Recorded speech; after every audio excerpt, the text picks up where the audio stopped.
Rey is a clone. That's my prediction. Rey is a clone. Rey is a clone. Here's why. Okay. All right. So there's that part in The Last Jedi where she's in the underground cave, right? Okay. And she puts her hand up to the thing. Right. And she does like 1,000 snaps. Yeah, and there's all They recreated that at one of the conventions. They got a bunch of Reys in a row and they all snapped. I think I saw that picture and I was that is a lot of Mary Sue's, as the internet nerds would say. Man, which one's the biggest Mary Sue? I don't know. How could you, like, if you're in a lineup of a bunch of Rey clones, how can you... It's like, okay, one of us has to... Because to be a Mary Sue, like, one has to be the merriest of the Mary Sues. One has to be the merriest Sue. There's a Mary Sue and her group of Mary Sues. Because if we're all Mary Sues, right, no one will be. Right? It's not to knock, like, the character. I just hope that they can... we can take away all the crap that happened in The Last Jedi if, again, like, Episode 9 can bring it all home. It'll make some of The Last Jedi make sense, which is what I hope happens. So anyway, Rey is a clone, right? Because she sees all the reflections of herself. Sure. And then like there's that part where they're in the throne room after Snoke goes the way that he goes. Uh-huh. And Kylo Ren's like, like, your parents were nobodies. They sold you for like beer money basically and took off. Okay. Like, you're nobody. But to me you're something, right? Like, I think that, like, she's a clone and Palpatine's involved in that in some way. Like, maybe she's like a mix of, like, Skywalker and Palpatine DNA, which is why she's, like, evil and knows all the Force and, like, knows all this stuff so suddenly, right? Because there's been other versions of her, almost like Disney would rip off The Force Unleashed a little bit. If you remember the premise of that game, and then The Force Unleashed, like, Starkiller is like, he's a clone, right? And Vader kills many different versions of the clone, and he goes rogue. And the story's really cool if you haven't played that game. Never played it. Force Unleashed and Force Unleashed 2 they're fantastic. Are they? Okay. They're really good. Your prediction is that Rey is a clone. Yep. Have you watched any of the potential spoiler predictions? People claim that they have insiders. You watched No, if I see anything like that, I like run. Right. Right. I've seen like not all the trailers, but most of the trailers, which doesn't have anything to support my theory. Okay. That's just what I think she's going to be. I think she's going to be, or she's going to be like, she's related to Palpatine in some way. Sure. Okay. Like, that's my theory. Okay. And I think that maybe she was cloned. Okay. And there's been other versions of her that they've tried to turn, or she's going to run into a version of herself that is a dark side clone or something like that. And, like, she's going to see, like, all, like, her in a test tube or, a bunch of hers. Right. Like, I don't know if the Geonosians will be involved, or if, like, Geonosis, the planet where all the cloning happened, will be involved in Episode 9. I don't know. But again, I've intentionally not read anything because I want to be a clean slate when I go in. Right. That's how I was for the first of the Disney trilogy, Episode 7. I didn't watch a trailer. I didn't read anything. But I was on some completely unrelated YouTube video, and in the comments, someone spoiled. Dude, honestly, it was like completely unrelated. Spoiled. The second one, I didn't watch a single trailer. Same thing. I didn't because I wanted to be a clean slate. But for this one, after the Last Jedi, I didn't care anymore. I've been watching all the predictions. I've been watching all the potential insider leaks. Everything. Has anyone said anything like that leads you to believe that I might be right? There's stuff related to what you said. Cool. There's stuff. But I'll give you. Because in the Last Jedi, they didn't address anything that The Force Awakens brought forward relating to Rey's lineage, anything like that. They just kind of like, meh, she's nobody, right? So my prediction back when the Last Jedi was coming out was that Darth Vader, Anakin Skywalker, had a sibling, and Rey was going to be Darth Vader's niece. Oh, interesting. Right? That was my prediction back then. So I will put that forward as my prediction now, even though I don't think that's going to happen. Gotcha. What I think they're doing in Rise of Skywalker is just as much damage control as they can do. Because everything that JJ brought forward in The Force Awakens was totally dumped on. Well, that's the thing. Like, that's my issue with The Last Jedi. It's like, on one hand, I appreciate, like, Rian Johnson being like, hey, like, here's the thing, here's what could be, but it's like, well, dude, you're ignoring. There were so many we didn't see any of the Knights of Ren, and we're probably gonna see, like, oh, well, here they are. Like you're saying, it's gonna be a lot of damage controls. Like, and like one thing that makes me nervous about the movie is there was some quote from J.J. Abrams be like, this one's going to tie all of them together. And I'm like, crap. It's like the end of it's like the end of like Usual Suspects. Like we're going to have Kobayashi coffee cup and like, you know, what's his name limping around and then walking straight. It's like we're going to, I fear they're going to try to put too much in 2 hours and 21 minutes. And based on what I've seen, I'm worried that you might be right. Based on what I've seen, you might be right. The predictions that I've watched, obviously they might just be a lot of conjecture and all, because you, having not seen it, are coming up with a lot of the same stuff these guys worried about. So they might just be saying these things are insider leaks. All they are is just their own predictions or worries. There's been a lot of stuff come out from Doomcock and Mike Zero. According to them, it's cross your fingers. I'm not super optimistic, but we'll see. Every time I go watch a new Star Wars movie, my eyes are always a little bit bigger, like in my than what they should be, as far as like I'm just excited to see Star Wars, and like oftentimes I have like a really positive reaction to what I watch because of Star Wars, right? I mean, it's got 2 hours and 21 minutes of new, or 2 hours and 40 minutes of new content, and so you're so excited, and then like as the weeks go by, or if I've seen it again, I'm like, oh wait, okay, I was just really excited. Yep. But now I'm thinking about this. Yep. And that's the thing, like again with that, the bad thing that annoyed me about Rian Johnson is like, well, here's my interpretation of what the Force is and what it can do. Here's my interpretation of what Luke Skywalker would be like. And somebody I know told me that they really didn't like what they did with Luke Skywalker because Luke Skywalker has always been this optimistic guy. Yeah. Like, and they just completely just like crapped all over that. And like at first I was like, well, maybe he would be that upset after failing to train Ben Solo the way that he did. Yeah. But like the whole run and hide in an island for a quarter of a century, like no. Here's what I think they should have done in The Last Jedi. Luke should have been on the island trying to find a way to stop the dark side. The reason he was there shouldn't have been that he tried to kill Kylo. It should have been that Kylo was going down the same path and he destroyed the Jedi Academy that Luke started. He was going down the same path as Anakin Skywalker because he had this crazy obsession with him. And so Luke left to isolate himself so that he could study the Jedi texts and figure out how to finally put like an end to the dark side, and he'd been there this whole time. But instead, you watch the Last Jedi, and Rey hands him the lightsaber, and he throws it over his shoulder. And from that instant, I was like, "What? Why? What is this? What am I watching?"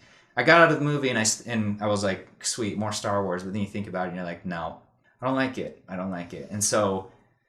And then after listening to a lot of other people's commentary, you just realize, okay, I was deluding myself. Because I go into Star Wars, and I'm like, yeah, more Star Wars. And then you come out, and you realize, I'm fooling myself. It's not good. And a lot of people are saying, don't call this the sequel trilogy. Call it the Disney trilogy. And they don't treat it as canon. And it's hard for me to see this as canon. To me, this is like multi-million-dollar fan fiction. Well, I'm like, can we sell this in China? Right? Like, and it's just like, well, who cares about that? Like, look, it's a lot of viewers, but they're going to go with what's awesome. And Star Wars was awesome to begin with. Yeah. And that's the thing, like, we talked about this earlier tonight before this, but like the colossal mistake they made was not putting Dave Filoni and Jon Favreau in charge from the get-go of all this material. Yeah. Because, again, The Mandalorian right now, we're only 4 episodes in, and it's crushing it. Baby Yoda is trending higher than most Democratic candidates for president of the United States. Mm-hmm. People are going nuts over Baby Yoda. For Baby Yoda. And nuts over The Mandalorian because they're finally doing stuff like, hey, here's some lore. What I think a lot of fans have wanted from the very beginning was like, hey, we want some more Star Wars, but not exactly Star Wars like we've seen it. We want unexplored territory in Star Wars, which is exactly what they're doing with Mandalorian. And not only that, but people want Disney to honor the legacy of Star Wars, and Kylo Ren said it in the Last Jedi: bury the past, kill it if you have to. And that's what I think that's been Disney's philosophy on it. They want to write George Lucas out of his own series. They don't want him to be associated with it anymore because theoretically he has some ties to merchandising on the original trilogy stuff. They want to get rid of that. Right. And so what do? They dump on it. They try to trash it. But all they're doing is galvanizing fans of the original series in their hatred of the new stuff, because they're like, you guys need to respect what you've been given. but you're treating it like trash, and you're expecting us to just gobble it down, and that worked for a while. Will it continue to work? I don't know. If they respect the series, then people will come back, and The Mandalorian proves that. Yeah, well, and that's the thing. Like, you have to give the fans. You don't have to give the fans exactly what they want, but you have to respect, like, hey, what does my audience want? Like, no stand-up comic goes out there and is like, oh, you don't like these jokes? Well, that's what I'm going to tell. Mm-hmm. Like, that's not successful. Like, you have to be able to adjust on the fly, and they should have known after, like, the lukewarm... Force Awakens was good, but a lot of people are like, well, you just did a New Hope beat for beat. Why don't you do something different? But then they're like, oh, you want something different? Hey, weird artsy guy, come make a bunch of crazy decisions. There was one moment in Last Jedi where I was like, dude, this is going to be awesome. And it was right after they killed Snoke and beat up the Crimson Guard people, right? Yeah. And it was when Kylo Ren sticks his hand out, and he's like, join me. And you could tell that Rey was like, should I?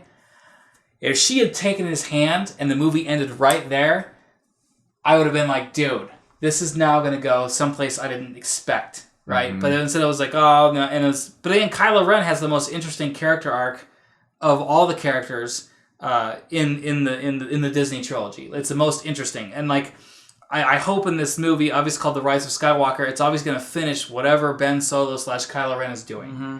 Well, yeah, now that you say that, if you think about it, really the movie is about him. It's not even about Rey. Like, Rey is kind of a side character in her own movie. Like, you don't know anything about her. You don't know what her motivation is. You don't know what her needs are. You don't know any of that information. You don't know about Poe. You don't know about Finn. You don't know what motivates any of these characters. You don't know anything about their backstory, what their needs are, what their goals are. Right. Well, imagine that had they just shot this whole thing from, like, essentially as Kylo Ren as the main character. It would probably make a whole lot more sense. But meanwhile, all the posters have, like, Rey in the front. Mm-hmm. And Kylo Ren as a side character, or, like, the mask in the background. It's just like, right. This is about him. Like, this is about him. We know the most about him than we do anybody else. Right. Which is confusing. Is he the Skywalker? Is he the one that rises? Do you think that's what the title of the movie is? Yeah. Okay. Yeah. That's why I think that, like, my prediction is in the movie is that ultimately, like, it'll come down to, like, him having to make a choice. Like, Rey's life will be, like, on the line, like, kind of like it was in The Last Jedi. And maybe, like, it'll be a fake. Like, he'll be like, oh, no, just let the Emperor do his thing. But he will be the one that, like, that destroys the past. Like, he destroys Vader, like, the memories of Vader, the Emperor. He destroys it all, but he will ultimately succumb to his wounds. Do you think there was always a plan to bring the Emperor back? Or do you think that... Okay. No, same. I think that's a Hail Mary. They're like, dude, we got to get butts and seats because we pissed off the fan base with The Last Jedi. And again, Solo paid for it. Now, Solo also came out on the same weekend, I think, as Deadpool 2. Yeah. And some other people. But Solo, the fans literally were just like, no. Nope. We love Star Wars, but, like, not this. Yep. And whether that was right or wrong or indifferent of the fans to do that, I loved Solo. I was like, oh, it wasn't quite Rogue One. Mm-hmm. And that's the thing. Rogue One is the best thing that Disney's done so far. I think The Mandalorian's going to surpass that. Yeah. Like, because it has a similar feel. It's like, ooh, it's Star Wars, but it's different. It's not quite Star Wars, but it's definitely Star Wars. Yeah. And I think that's what people have been looking for all the time. Now, in Mandalorian, there's been no lightsabers or anything like that, but it hasn't mattered because, like, there's just... there haven't been Jedis. The badassery of the Mandalorian himself is interesting enough, and that's all it needs. Well, and Baby Yoda, of course. Well, the thing is, they're respecting the lore of Star Wars in The Mandalorian. And Star Wars fans appreciate that. They like that. They follow that. They want to know more about the lore. And so the reason there are no lightsabers and it works is because lightsabers are a Jedi's weapon, which is another reason why in The Last Jedi, when Rey and Finn pick up the lightsaber and they're, like, well-versed in sword fight, and, like, even Finn hangs with, like, basically a Sith Lord, right? And who's been trained by the greatest Jedi ever, supposedly, Luke Skywalker, and doesn't die in 2 and doesn't and not only that, but doesn't chop his own arm off, right? You pick up a lightsaber and it's like cutting through steel reinforced blast doors, and then you swing it around like you're swinging around a stick, playing swords as a kid. He should have chopped his own leg off swinging that stupid thing around. He shouldn't have blocked the first swing by Kylo, right? Right. For me, watching stuff like that, it just takes me out of the movie. And for me, I think in this whole Disney series of movies that's been going on, I think my favorite one was my favorite one was The Force Awakens. I liked that one better than Rogue One. Rogue One, I watched it and I was just like, story doesn't really do it for me. It doesn't really, like, there were too many parts of it that were kind of disconnected. And, it's interesting. And I didn't really believe what's her face as a character. The whole time. That's interesting, because I thought the first 10 minutes of Rogue One were like kind of like sluggish. It was like, are we gonna get going? And then it was like after 10 minutes, it just went boom. That was good. Yeah, well, and that part, like the first 10 minutes, I just didn't buy into it from the start, and so that's what ruined the rest of the movie for me. I was just like, I don't buy it. And who was the guy who was supposedly her mentor after her family died? Saw. He's in the new Fallen Order game. Yeah. Saw Gerrera, whatever his name is. Yeah. And they had him for like 10 minutes, and then he's gone. It's like, okay, so she met him, and then she didn't see him forever, and then she came back to him, and it was like, okay, there's some history there they should have developed for me. That and the fact that she was a prisoner on that little like prison barge, right? And she was all sassy and talking back to the guards as if they would let her do that. And I was just like, no, they would have beat the crap out of her or killed her.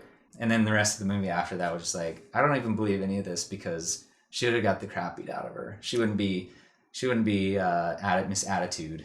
Gotcha. As a prisoner. Gotcha. All right. So to summarize our predictions: Rey's either a clone or related to Palpatine in some way, or she's a niece of a sibling that came from Shmi. Yeah. Yep. Okay. Yep. Which would make her a Skywalker. Right. And then the rise of Skywalker would be either her rise, or it's going to be Ben Solo coming back to being a Skywalker. Right. Because we don't know if Darth Vader had a sibling. They left his mom behind. Right. She died later because of the sand people, right? Yes. They killed her. Which caused Anakin to massacre the village. Right, and that was his tipping point. Yeah. To the dark side, to getting revenge for his mom's death. Got it. And so, but we don't know, because he grew up, didn't see his mom for 8 years. She could have had another kid. Right. What if the Emperor was like, well, if the Emperor created Anakin Skywalker, doing the things that Darth Plagueis taught him, or that he learned from Darth Plagueis, or his writings, or whatever, he tried it again. The theory is he impregnated Shmi with the Force and made Anakin, so he could have done it again when he lost track of Anakin when they picked him up. Right, and so Shmi's next progeny procreated again. Hence, he got Rey. Interesting. I think we got it.